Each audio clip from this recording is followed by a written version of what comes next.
지난 7월 9일 경향신문은 회의록 지침을 공정위가 없애려 했다고 보도했습니다. 4월 달부터 사무처장께서 저를 부르시더니 이곳은 준사법기관이 아니다. 제1신법원 기능하는 건 아니다. 잘못 알고 왔다. 김상조 위원장이 지시하셨고 그 전부터 그러면 김상조 위원장이 다 지시하셨구나. 그렇게 이해했습니다. 이 국장이 조직 내에서 어떠한 피해도 당해서 안 됩니다. 정무위원회 차원에서 해당 이 국장에 대한 신변 보호를 요청하는 바입니다.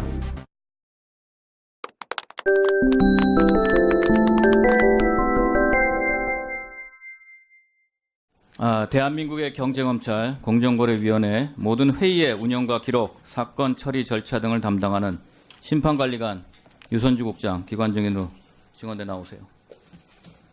나오십시오. 존경하는 국민 여러분, 정무위원 여러분, 현 정부 들어 대기업 갑질 등 불공정 행위에 대한 국민적 관심이 늘어나는 가운데 공정위가 대기업 편을 드는 등 권력의 도구가 되는 것 아니냐, 공정위 내부의 비리가 더 심화되는 것 아니냐는 우려의 목소리도 높아오고 있습니다.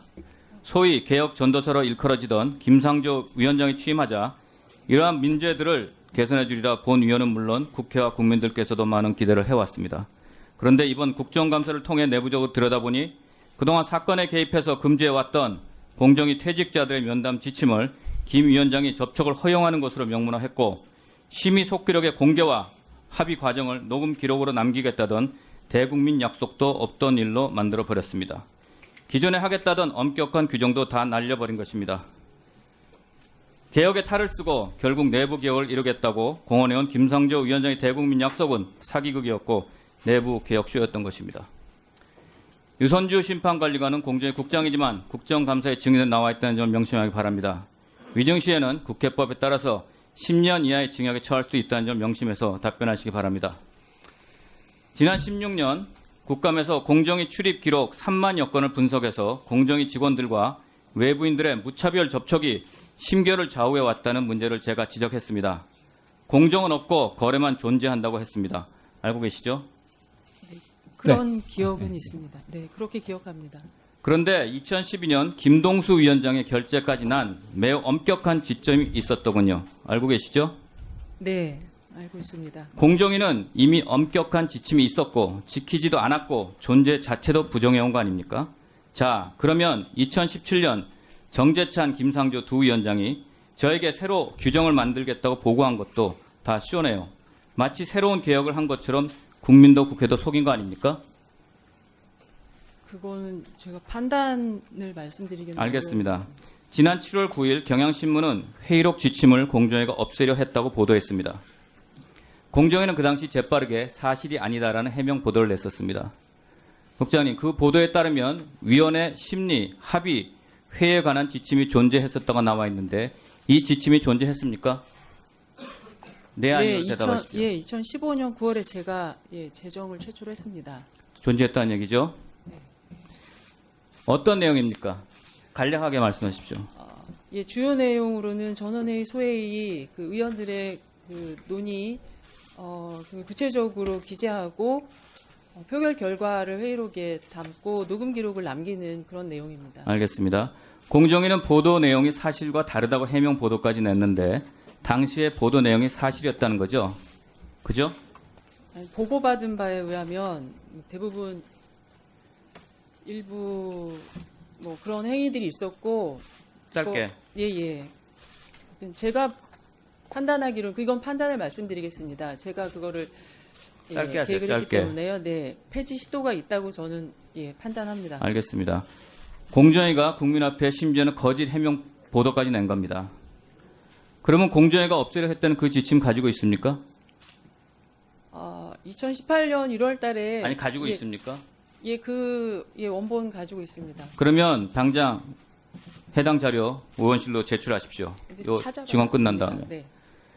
자, 지침을 폐기하는 시도 있었다는 거 방금 전에 말씀해 주셨고요. 경제검찰이라고 하는 공정위 내부에 도대체 국민도 모르게 어떤 일들이, 어떤 시도들이, 어떤 은폐들이 있는 겁니까? 간략하게 얘기하십시오.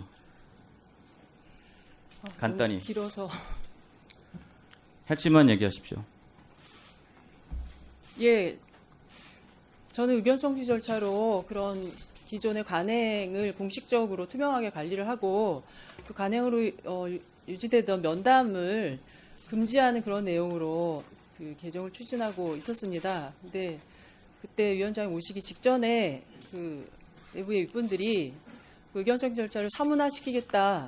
그리고 기존에 있던 면담 지침을 없는 것으로 하고 새로 면담을 허용하는 내용으로 개정을 해라. 이렇게 알겠습니다. 압박을 자, 했습니다. 알겠고요. 자, 판사라시다 공정에 오셨는데 참 힘든 일을 겪으신 것 같습니다. 상부로부터 외압은 없었습니까? 그리고 지금까지 알릴 기회가 많았을 텐데 지금까지 지낸 이유는 뭡니까? 국민 앞에 솔직히 상부 외압은 없었습니까? 소회를 얘기해 주십시오. 뭐 국민 앞에 솔직하게 이건 증언입니다. 솔직하게 얘기하시면 됩니다. 제가 법원에서 판사로 근무하다 공정위로 바로 근무를 했고 이것이 법원의 그 못지않은 그런 투명한 절차나 또 공정한 그런 결과 이런 것들로 처리가 되도록 노력을 기울여서 많은 제도를 개선했습니다. 뭐 그런 것들을 해오던 과정에 올해 4월 달부터 사무처장께서 저를 부르시더니 이곳은 준사법기관이 아니다. 제1신법원 기능하는 곳 아니다. 잘못 알고 왔다.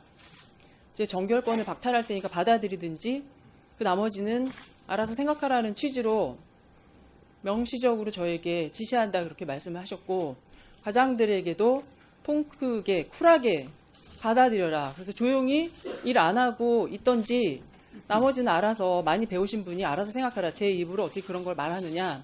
이런 식으로 계속 제 업무를 하나하나 박탈을 해왔고 배제를 했고 지시를 따르지 않았고 불복종을 했고 직원들마저 하극상을 하도록 부추기고 방치를 했습니다. 이거를 지속적으로 내부에서 인간적인 방법으로 국 내부에서 또 직상근자에게 해결을 해달라고 보호를 해달라고 정상화시켜달라고 계속 요청을 했습니다. 저는 외부에 어떤 그런 걸 알리고 싶지 않았습니다. 예. 누가 지시했습니까? 저는 사무처장, 부위원장, 또 상임위원들 이렇게 한 것으로 알고 있고 저한테 직접 하신 분들은 부위원장과 사무처장이시고요. 그런데 10월 10일 날 저에게 급작스럽게 갑질을 했다면서 직무정지, 전면적인 모든 것을 정지하셨고 그 어떤 출장이나 결제나 지시보고도 받지 않을 것을 하셨습니다. 그러면서 그때 본인이 다 지시하셨다고 저는 말씀을 들은 것으로 기억하고 저는 그거는 분명히 김상조 위원장님이 지시하셨고 그 전부터 그러면 김상조 위원장님이 다 지시하셨구나 그렇게 이해했습니다. 예, 정리해 주십시오. 죄송합니다. 너무 길게 얘기했습니다. 아니 들어가셔도 좋고요. 네. 이따 오후에 또 하겠습니다. 위원장님. 예. 의사진행가라 잠깐만. 예. 존경하는 민병두 위원장님, 유선주 심판관리관은 지금 공정위 내부에 공정위 개혁을 막고 있는 세력이 있다는 사실을 국정감사장에서 증언한 것입니다. 오늘의 발언으로 인해 조금 전에 발언했지만 유선주 국장의 공정이라는 조직 내에서 또다시 피해를 당할 수 있을까 하는 우려가 큰 상황입니다. 따라서 오늘의 발언으로 이 국장이 조직 내에서 어떠한 피해도 당해서 안 됩니다. 정무위원회 차원에서 해당 유 국장에 대한 신변 보호를 요청하는 바입니다. 오후에도 계속 증언을 들을 수 있게 조치해 주시고 다른 압박이 오지 않게 정무위원회 차원에서 보호해 주시기 바랍니다. 이상입니다. 예, 오후에 증언을 계속하신 거는 지상욱 의원님의 재량에 관한 문제이고요. 상임위에서 어떠한 보호 조치가 필요한가에 대해서는 제가 과문한 탓인지 한번 제가 그 구체적인 내용이 그러니까 오늘 질의 답변하는 과정을 보면서 판단하도록 하겠습니다. 예, 그 지상호 의원님 오후에도 계속 질의를 하실 테니까 그때 또 상세히 말씀을 드리겠습니다만은 예, 한 가지만 말씀드리겠습니다. 한 가지만. 예, 위원장이 판단하겠습니다. 지금 지상욱 의원님, 우리가 통상적으로 예. 질의응답 오간 과정에서 최종적으로 정부 기관 장한테 답변할 기회는 드렸으니까 일단 답변을 하시고 예. 계속되는 질의응답 과정에서 다시 또 추가로 얘기하면 되겠습니다. 예, 공정거래 위원장님 말씀하십시오. 공정거래 위원장님 말씀하십시오 우선. 예. 공정거래 위원장님 우선 말씀하세요. 위원장님한테 질문을 안 했지 않습니까? 오후에 할 겁니다. 내가 아까 말씀드리잖아요. 우리가 통상적으로 우리 의원님들이 질의하는 응답하는 과정에서 정부 측 답변이 없었으면 간단하게 말씀드릴 기회가 주어왔던 것이 통상적인 과정이고 이것은 기회 공정의 원칙에 있어서 일반적인 어떤 그 회의 진행의 원칙이라고 봅니다. 그러니까 간단하게 답변하시고 추가 질문하십시오. 예.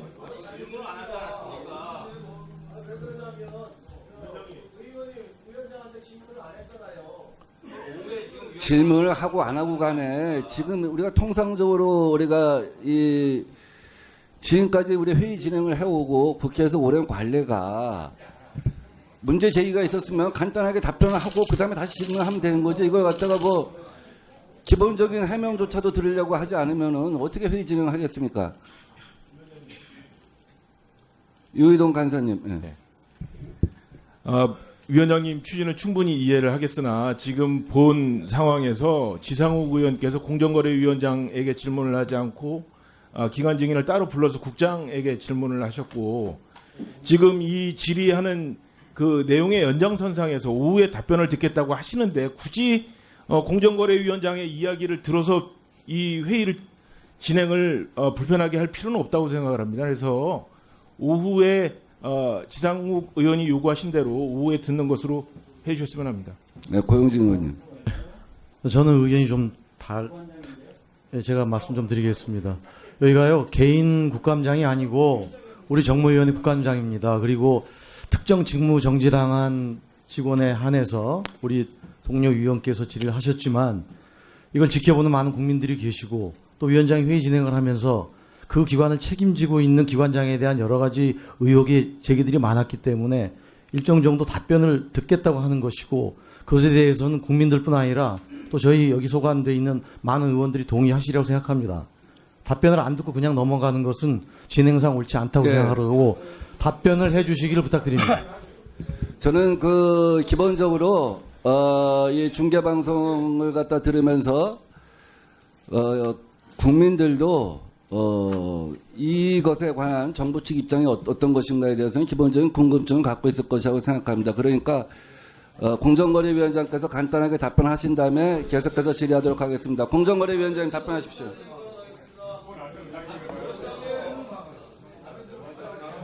아니 일방적으로 하는 게 아니잖아요. 지금 준비를 자, 계속해서 의사 진행 발언을 하시겠으면 감사 중지를 선언하겠습니다. 자주의자입니까 이거는? 감사 중지를 선언합니다.